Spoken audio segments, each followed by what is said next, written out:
बारीक करून घेतलेल्या होत्या त्या भाज्या मी आता मोठ्या परातीमध्ये काढून घेणार आहे, कारण की एवढ्या भाज्या एकसाथ असं एका ताटलीमध्ये मिक्स करायला जमणार नाही. त्यामुळे मी आता मोठ्या परातीमध्ये या सर्व ज्या भाज्या आहेत त्या काढून घेतलेल्या आहे. बघू शकता किती दिसायला अप्रतिम अशा रंगीबिरंगी ह्या भाज्या आहेत. तशीच अप्रतिम अशी चवदार आपली बिर्याणीसुद्धा होणार आहे, व्हेज बिर्याणी. तुम्हीसुद्धा नक्की ट्राय करून बघा. एक एक रेसिपीचं साहित्य मी दाखवले नाही, पण डिस्क्रिप्शन बॉक्समध्ये मी नक्की सर्व जे जे काय साहित्य आहे ते तुम्हाला लिहून देईल. तुम्ही तिथून नक्की बघू शकता, कॉपी करू शकता. आता ह्या भाज्या मी घेतलेल्या आहे. आता ह्याच्यामध्ये सर्वप्रथम मी जी अद्रक लसूणची पेस्ट आहे ती घालणार आहे. तुम्ही बघू शकता मी जास्त असं पातळ केलेलं नाही, असे थोडेसे जाडसरच ठेवलेले आहेत. ह्याच्यामध्ये मी साधारण 1 चम्मच अशी ही अद्रक लसूणची पेस्ट टाकणार आहे. त्याच्यानंतर जो आपण कांदा फ्राय करून घेतलेला 3 कांदे घेतले त्याच्यातला हा अर्धा आपण जे थोडेसे आपण ह्याच्यामध्ये घालणार आहे आणि अर्धे जे आपण जेव्हा पूर्णपणे बिर्याणी बनवून त्याच्यावर गार्निश करायसाठी ठेवणार आहे. मी यातला अर्धा कांदा ह्याच्यामध्ये टाकलेला आहे. आता मी इथे मसाले घालणार आहे. मसाल्यामध्ये मी इकडे धने पावडर घेतलेले आहे, त्यासोबतच हळद घेतली आहे, लाल काश्मीरी पावडर घेतलेली आहे जी तिखट आहे ऑलरेडी. इकडे मी जिरा पावडर घेतलेली आहे, गरम मसाला घेतलेला आहे आणि एव्हरेस्टचा बिर्याणी मसाला घेतला आहे. ऑलरेडी गरम मसाला आणि बिर्याणी मसाला हे सुद्धा थोडेसे असे स्पायसी असतात, त्यामुळे तिखट या प्रमाणातच घालायचं आहे. तुम्हाला जास्त तिखट पाहिजे तर जास्त घालू शकता. माझ्या घरात तिखट खाणारे जास्त नाहीत, त्यामुळे मी थोडंसं असं कमीच केलेलं आहे. आता याच्यामध्ये आपण दही घालणार आहे. मी आधीसुद्धा सांगितलं आहे दही प्रमाणात घालावं, कारण की आपण त्याच्यामध्ये टमाटरसुद्धा टाकणार आहे, त्यामुळे दोन्हीचं कॉम्बिनेशन असं जास्त आंबट झालं नाही पाहिजे. त्यामुळे जे कमी आंबट असेल दही असं घेतलं पाहिजे आपण. आता हे सर्व आपण एकदम असं मिक्स करून घेणार आहे आणि मिक्स करून कमसे कम अर्धा तास आपण ह्याला झाकून ठेवणार आहे, जेणेकरून जे मसाले आहे दही आहे सर्व एकदम भाज्यांना लागलं पाहिजे. तुम्ही पाहू शकता सर्वांना एकजीव असं करतोय, सगळ्यांना मसाला एकदम असा परफेक्ट असा लागला पाहिजे. साधारण अर्धा तास तरी आपण ह्याला, जसं चिकन बिर्याणी बनवतो आपण चिकनला मॅरिनेट करून ठेवतो, तसंच हे बिर्याणीच्या भाज्यांना सुद्धा पण आपण अर्धा तास करून मॅरिनेट करून असं झाकून ठेवणार आहे. मी ह्याच्यामध्ये मीठ टाकलं नव्हतं आणि तसंच बिर्याणीचे जे राईस होते त्याच्यामध्ये सुद्धा मी मीठ टाकलं नव्हतं, त्यामुळे मी आता ह्याच्यामध्ये एकदाच असं मीठ घालणार आहे, जेणेकरून आपल्याला नंतरला भातामध्ये असं मीठ टाकायची गरज लागणार आहे. मी साधारण इकडे 2.5 चमचे असे मीठ टाकलं आहे. जास्त मीठ नाही टाकलं नाही तर खारट होऊन जाईल. आता पुन्हा एकदा आपण ह्या सर्वांना असं मीठ लावून असं मॅरिनेट करून साधारण असं अर्धा तास आपण ह्यांना झाकून ठेवणार आहे. अर्धा पाऊण तास इथे आपला झालेला आहे. मी गॅसवर टोप ठेवलेला आहे मोठा आणि त्याच्यामध्ये मी अर्धी वाटी असं तेल घातलेलं आहे. तसंच त्याच्यामध्ये अद्रक लसूणची मी पेस्ट टाकली आहे. जरा सावकाश करावं, कारण की जेव्हा अद्रक लसूणची पेस्ट टाकली तेव्हा ते एवढं गरम झालेलं तेल माझ्या डोळ्यात बरोबर जे आपलं काळं बिबुळ आहे त्याच्यामध्ये तेलाचा टेनका उडाला आणि माझे डोळे असे दुखतोय, माझा एक साईडचा डोळा. आता ह्याच्यामध्ये मी आपले जे खडे मसाले होते ते घातलेले आहे. त्याच्यामध्ये दालचिनी, तमालपत्र, फूल आणि लवंग घातलेलं आहे. जरा सावकाशपूर्वकच करावं, कारण की जास्त गरम पण तेल करू नये. एकदम थोडंसं असं हे झालं का आपण त्याच्यामध्ये चमचा टाकून आपण ते सगळं ढवळून घेणार आहे. आता आपण जे 3 टमाटर घेतले होते ते टमाटर ह्याच्यामध्ये टाकणार आहे. पाहू शकता तुम्ही मी ते 3 टमाटर टाकलेले आहेत. आता हे टमाटर मग आपण थोडा वेळ असं तेलामध्ये परतून घेणार आहे आणि त्याच्यामध्ये वरनं मी थोडंसं असं मीठ घालणार आहे, जास्त नाही घालणार आहे, कारण की ऑलरेडी आपण भाज्यांमध्ये जे मीठ टाकलेलं होतं, नाही तर अजून खारट होईल.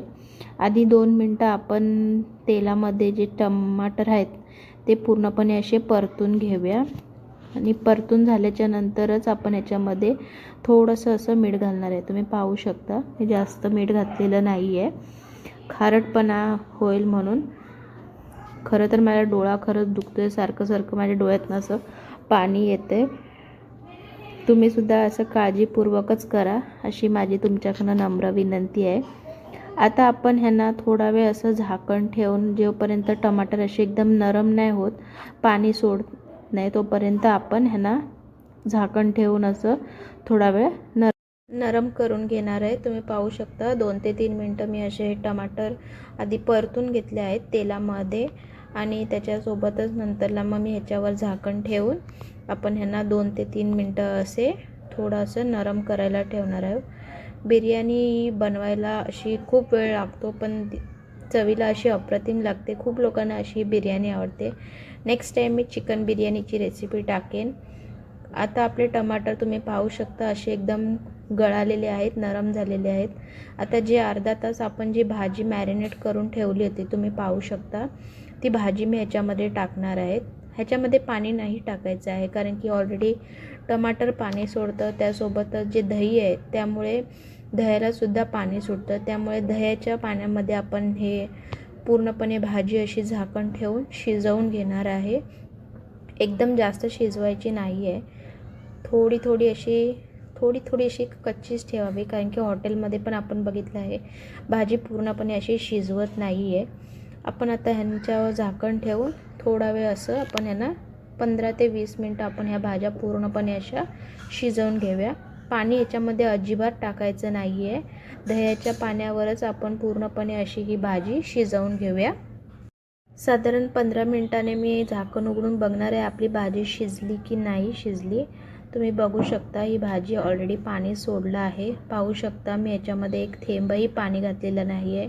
किती पाणी सुटलं आहे दह्यामुळे तुम्ही बघू शकता, त्यामुळे ही भाजी पूर्णपणे आपण दह्यामध्ये शिजवून घ्यायची आहे। अजून थोडा वेळ मला असं वाटतं, साधारण अजून 10 ते 15 मिनटं, अजून अर्धा बटाटा असा पूर्णपणे शिजलेला आहे, अर्धा। आता आपण हे भाजी शिजत आहे तोपर्यंत इथे मी तुम्ही पाहू शकता एक ग्लास घेतला आहे, त्याच्यामध्ये थोडंसं असं मी थंड असं, एकदम थंड नाही, थोडंसं असं कोमटच दूध आहे आणि त्याच्यामध्ये मी हे एव्हरेस्टचं आय थिंक मला असं वाटतं मी झेप्टोवरून मागवलेलं, मला माहीत नाही पण हे मी झेप्टोवरूनच मागवलेलं। मी केसर घेतलेलं आहे आणि ते थोडंसं असं कलरसाठी मी जे पिवळा कलर येतो आणि बिर्याणीमध्ये जो वरून टाकायला एक असं छानपैकी लुक यायसाठी कलरसाठी मी हे घेतलं आहे। ते भाजी आपली शिजून झालेली आहे, तुम्ही पाहू शकता मस्तपैकी अशी भाजी आपली दह्यामध्ये पूर्णपणे अशी मी शिजवून घेतलेली आहे। जास्त भाजी एकदम गळेल अशी शिजवून नाही घ्यायची आहे।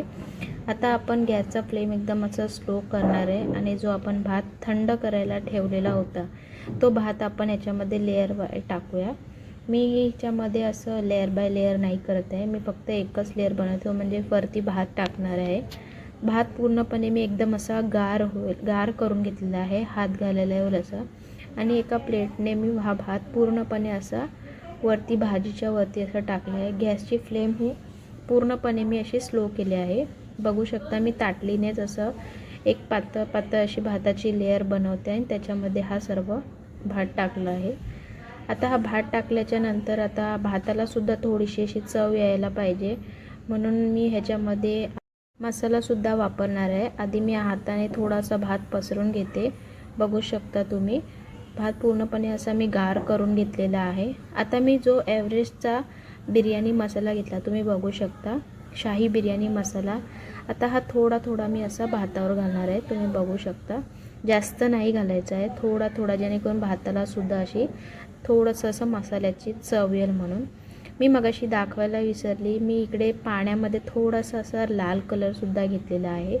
मी केसर टाकलेलं शूट केलं, पण मी हे लाल कलरचं हे केलंच नाही, पण मी इकडे असं थोडंसं अट्रॅक्टिव्ह दिसायसाठी हे केलं आहे। लाल कलर थोडासा असा घातला आणि त्याच्यावर दुसरं मी हे केसरचं दूध बनवलेलं होतं पिवळा कलर म्हणून मी हे टाकले। तुमच्याकडे जर केसर नसेल तर तुम्ही पाण्यामध्ये थोडीशी अशी हळद मिक्स करून सुद्धा घालू शकता। आता जे आपण कांद्याचा जो चुरा होता फ्राय केलेला तो आपण ह्याच्यावर घालणार आहे। हे घालून झाल्याच्या नंतर आपण हिरवी कोथिंबीर अशी फ्रेश कोथिंबीर ह्याच्यावर घालणार आहे, तुम्ही बघू शकता। मस्त असं वाटते की नाही मार्केट स्टाईल बिर्याणी, एकदम झकास, दिसायला जेवढी अप्रतिम आहे तशीच खायला सुद्धा एकदम चवदार आहे अशी। नक्की ट्राय करा आणि संचिताज टेस्टी कॉर्नर या यूट्यूब चॅनलला सबस्क्राईब करा। आता परत एक लेअर मी भाताचा घालून जी स्टेप मी केली कांदा कोथिंबीर ती स्टेप मी परत करणार आहे. तुम्ही पाहू शकता जो भात राहिलेला होता तो पूर्णपणे मी आता याच्यामध्ये टाकलेला आहे. अर्धा टोप भरून मी इथे व्हेज बिर्याणी केली आहे, पण ही राहणार जरा पण नाही कारण की सर्वांना एवढी आवडली होती. पाहू शकता तुम्ही. आता पुन्हा ह्याच्यावर मी जो एव्हरेस्टचा मसाला आहे तो घालणार आहे. बघू शकता तुम्ही. हे घातल्याच्या नंतर पुन्हा आपण तेच केलं होतं ते केसरचं थोडंसं असं दूध राहिलं ते आणि जो लाल कलर आणि कोथिंबीर आपण घालणार आहे.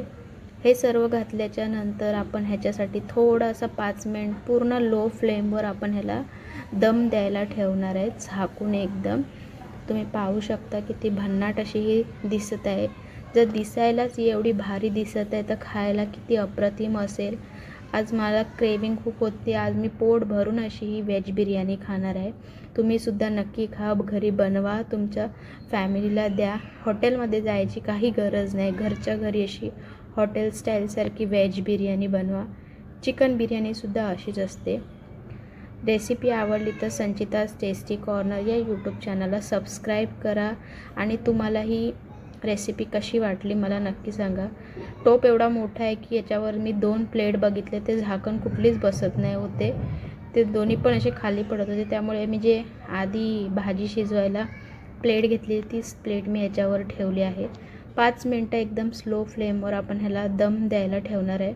माझ्याकडे कोळसा नाही त्यामुळे मी ते कोळशावर घी टाकून तूप टाकून असं दम देतात ते मी नाही केलं आहे. त्यामुळे असं सुद्धा केलं तरी काही आपली हरकत नाही आहे. तुम्हीसुद्धा नक्की ट्राय करून बघा ही रेसिपी. तुम्ही पाहू शकता इकडे साधारण 5 ते 10 मिनटं जास्त नाही मी बिर्याणी दम द्यायला ठेवलेली होती. पाहू शकता किती मस्त अशी आपली बिर्याणी रेडी झालेली आहे. तुम्हाला जर लेअर बाय लेअर करायची तरीसुद्धा करू शकता, पण माझा टोप मोठा होता त्यामुळे मी असे एकच लेअर केले आहे. बघू शकता वाटते की नाही अशी मार्केट स्टाईल बिर्याणी. रेसिपी आवडली तर संचिताज टेस्टी कॉर्नर या यूट्यूब चॅनलला सबस्क्राईब करा आणि बेल आयकन दाबायला विसरू नका. ह्या व्हिडिओचा मी रेसिपीचा शॉर्ट व्हिडिओ बनवता येणार नाही, खूप असा मोठा व्हिडिओ होईल. काही हरकत नाही. तुम्हा सर्वांना ही रेसिपी आवडली तर माझ्या चॅनलला संचिताज टेस्टी कॉर्नर या यूट्यूब चॅनलला सबस्क्राईब करा. तुम्हीसुद्धा नक्की ट्राय करा. चला तर आपण ह्याला एका डिशमध्ये सर्व करूया.